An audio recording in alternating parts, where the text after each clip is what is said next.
তোদের ছেড়ে এই সবুজ শ্যামল বাংলাদেশে এসে বসবাস শুরু করছি। আহ কি শান্তি।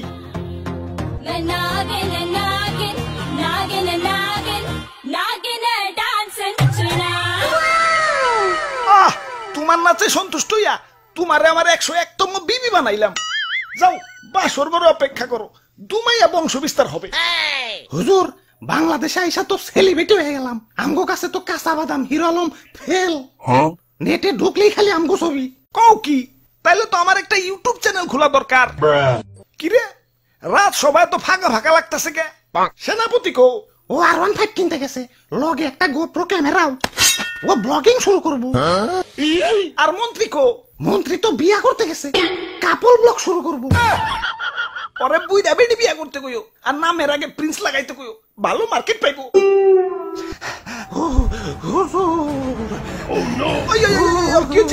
মাথায় পানি ডালো, পানি ডালো। পানি লাগবো না হুজুর, আমার রাসেল ভাই পাওয়ার এক খুপেছে, আমার রাসেল বইন পার এক বাড়িতে একে একে আমার রাসেল কাকু পার, মামু পার, জ্যাঠা পার, ফুফু পার, খালু পার, সব আমার চোখের সামনে খুন হয়ে গেল।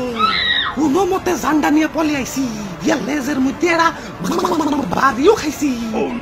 দেখেন না লেজটা ভুলে গেছে। এত বড় স্পর্ধা, আমার রাসেল ভাইপারদের হত্যা করে ওরে আমি শুলে চড়াবো। এটা তো শুলে আটবো না, এটা তো ছোটখাটো জীব জন্তু না, আস্তা মানুষ। সামান্য মানুষ দিয়ে ভয় পাইলি? ওই যা ওরে কামড় দিয়ে 150 গ্রাম বিষ ডাইলা দিয়ায়, বাপের জন্মে যাতে সুজা না হারাইতে পারে। ওরা তো একজন না, পুরা বাংলাদেশের মানুষ হেইপা গেছে। আমরা তো মোস্ট ওয়ান্টেড ক্রিমিনাল। গলিতে গলিতে আমাকে পোস্টার লাগানো, ধরতে পারলেই 1.5 লাখ টাকা পুরস্কার। ও কি এতক্ষণ? হুজুর এইমাত্র খবর পাইলাম মন্ত্রী সাহেব বিয়ার আসরে বৌসুদ্ধা খুন হয়েছে, আর সেনাপতি R15 সহ আটক হয়েছে। তাও রামগো উপরে তো খেপছে কে? দেশে তো আরো সাপ আছে, অগরতে তো মারে না। সামান্য 150 জনের একটা গ্রুপ নিয়ে বাংলাদেশে আইছি, বংশ বিস্তারই করা পারতাছি না, এর মধ্যে সব শেষ দিয়ে দিতেছে।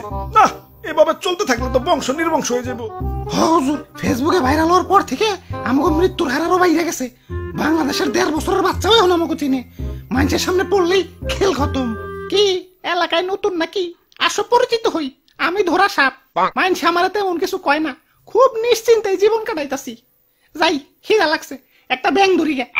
কিরে ও কি কয়ে গেল? হুজুর ধরা সাপরে কেউ মারতে চায় না, ও বলা প্রাণী তো মাফ করে দেয়। ওই বুদ্ধি একটা পাইছি, বাইসা থাকতে হইলে ধরা সাপ হইতে হইব। মানে মানে কিছুই না, আমাকে প্লাস্টিক সার্জারি করতে হইব। যাও এটা দক্ষ রুম মিস্ত্রি ডাইকে নিয়ে আহো।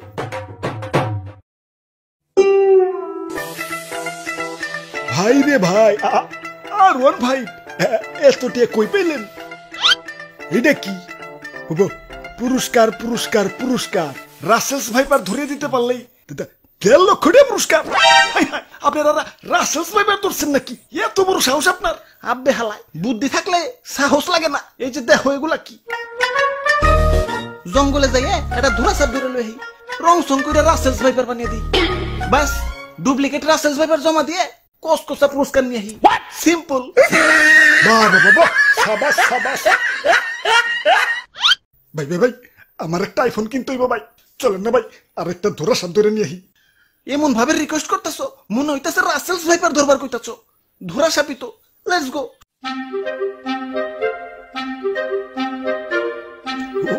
ওই যে ভাই, ওই যে এটা ধরা সাপ।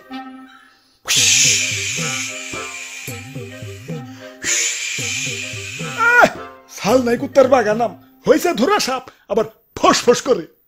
চুপ ভাই, কেমন না দিল আমার বাড়িতে ভাই, ছোট ছোট দুটা বাচ্চা ভাই। আরে ধরা সাপের কামড়ে কিছু হয় না। হাসানি? হ হাসা। তাহলে ভাই আপনি একটা কামড় খান। এই যে নাও, খাইলাম। ঠিক আছে ভাই, এবার রং করেন। হ আগে ভালো করে মুছ ছালাও, ময়লা টয়লা থাকতে পারে, ভালো করে ঘষো। বিসমিল্লাহ। আরে ভাই ভিতরে দিয়ে অন্য কালার। বাইসা থাকতে হইলে আমাকে প্লাস্টিক সার্জারি করতে হইব। যাও এটা দক্ষ রং মিস্ত্রি ডাইকে নিয়ে আহো। ওরে বাপুরে ইয়া সাইড দেখি দি খালি রাসেল ভাইবা আমি বুইটা মানুষ আর বুইটা মানুষ শিশু সমতুল্য এই শিশু বয়স আমি মরতে চাই না আমারে সাইরা দেও ওই তোমার ভয় নাই শুনছি এই বুড়া বয়স নাকি তুমি ভালো রং তামাশা করতে পারো এখন আমগো একটু রং করে ধুরা সাপ বানিয়ে দাও ওকে